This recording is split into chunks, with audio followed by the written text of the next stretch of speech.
Bismillahirrahmanirrahim.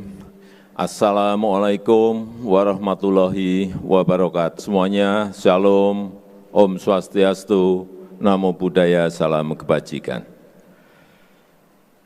Yang saya hormati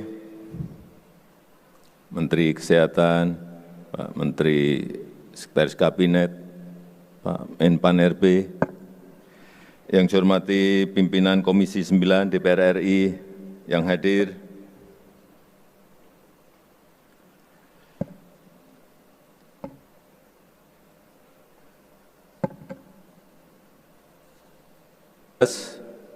pagi hari ini hadir semuanya.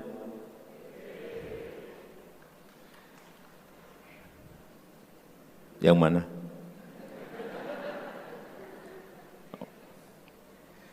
Yang saya hormati Kepala Dinas Kesehatan Provinsi, Kabupaten, dan Kota. Angkat tangan.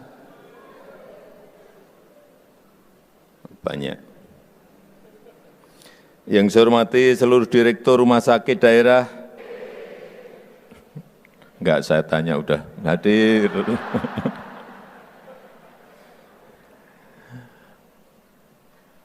Pimpinan lembaga-lembaga internasional yang juga hadir pada pagi hari ini, para peserta Rakernas Kesehatan Nasional, hadirin dan undangan yang berbahagia. Saya sudah sering menyampaikan dan bolak-balik saya sampaikan terus bahwa negara kita maju. Diprediksi dengan hitung-hitungan, diprediksi dengan kalkulasi-kalkulasi baik GDP, baik income per kapitanya, dihitung. Peluangnya besar kita akan menjadi negara maju. Oleh sebab itu, 15-20 tahun ke depan ini menjadi sebuah periode yang krusial.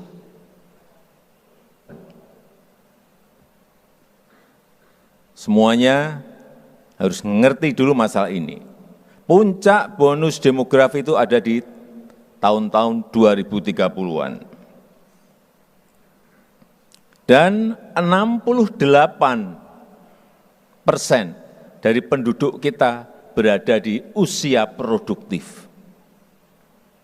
Ini kesempatan besar. Dan peluang itu biasanya hanya terjadi sekali dalam peradaban sebuah negara. Tidak muncul 2 kali, apalagi 3 kali ke negara maju. Tapi kalau tidak, mohon maaf, negara-negara di Amerika Latin, itu tahun 50, tahun 60, tahun 70 sudah menjadi negara berkembang.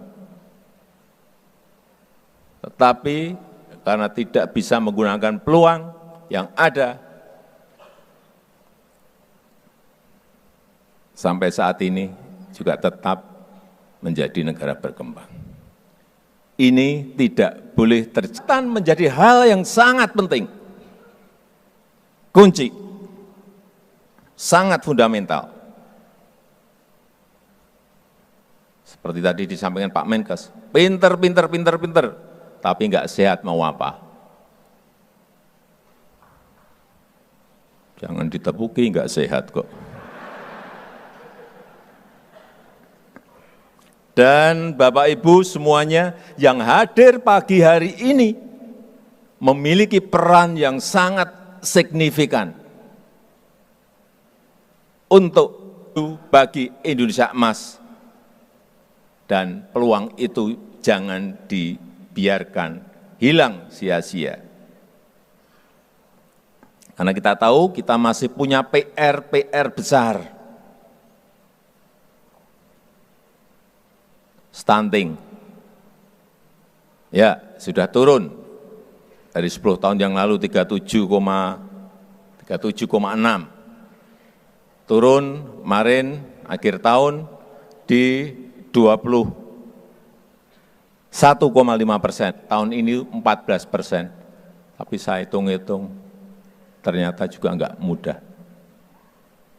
Tapi enggak tahu kalau dalam kesempatan setahun ini bisa kita capai 14%. Karena ini pekerjaan yang harus terintegrasi.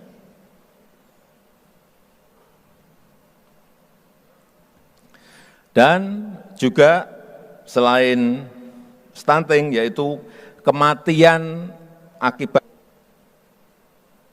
sampai 330-an ribu kematian per tahun akibat stroke. Kemudian juga jantung,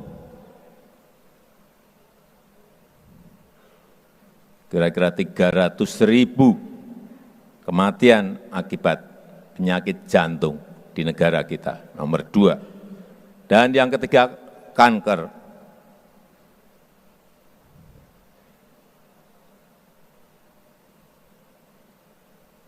Inilah pekerjaan puskesmas sekarang ini sudah dikirim alat-alat lab, USG, EKG untuk mengatasi sedini mungkin hal-hal yang tadi saya sampaikan. Barangnya sudah datang belum ya? Sudah? USG, EKG. Saya sekarang setiap ke daerah, secara sampling saya langsung masuk ke rumah sakit. Bukan karena sakit. Masuk ke RSUD, masuk ke rumah sakit milik pemerintah pusat, pemerintah provinsi, RSUD milik kabupaten dan kota, masuk. Saya hanya ingin memastikan bahwa ada kesiapan dari rumah sakit daerah, rumah sakit yang ada di daerah, program, cath lab. Beberapa yang saya masuk, barangnya sudah ada di sana. Tapi saya lihat ruangannya kadang-kadang belum mendukung. Alatnya puluhan miliar, ruangannya apa ya? Ruangannya kurang bagus lah gitu. Mestinya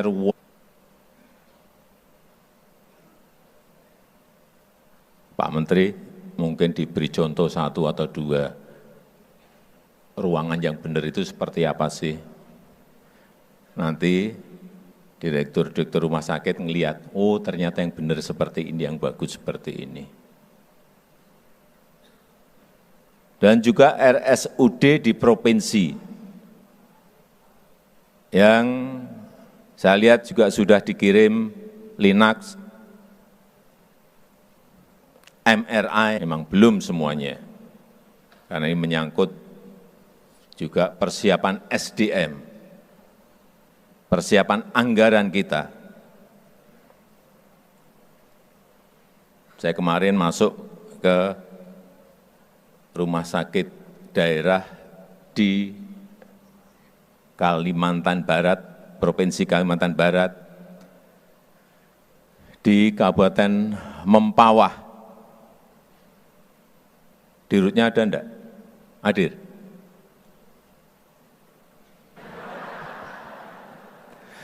Saya ini mau muji, rumah sakitnya bagus, dibangun dengan tata ruang yang baik. Baru nanti setelah dipuji gini, tunjuk jari saya, Pak. Bagus, tata ruangnya bagus, sinar dari luar juga masuk sangat bagus. Dan yang saya harus acungi jempol, rumah sakit itu lebih, itu semuanya dari APBD.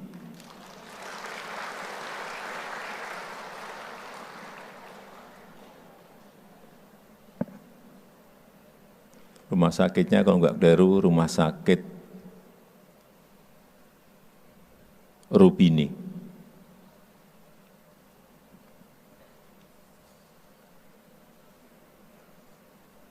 Memang problem terbesar kita adalah dokter yang kurang, dokter spesialis yang kurang.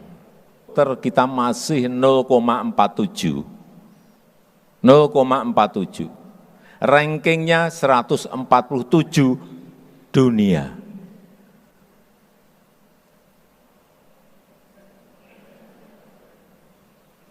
Rankingnya seperti itu. Kita harus tahu. Ini yang akan kita kejar.